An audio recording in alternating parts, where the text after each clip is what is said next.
همه جور کلاهبرداری دیده بودم به جز کلاهبرداری تعمیرکارا. چکش آورده با غرور. مصطفی چقدر بنویسم برات؟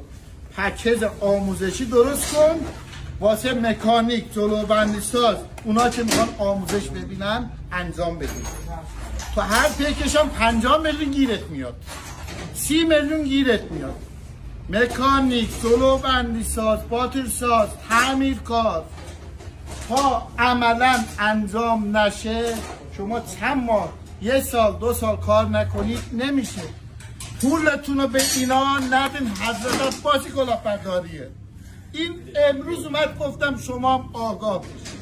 من نه نیازی دارم به این پولا، نه نیاز دارم که شما منو تایید کنید. فقط این کلاهبرداری دوست عزیز نمیشه. باید کار کنی، هزار بار باز و بس کنی تا یاد بگیری. اما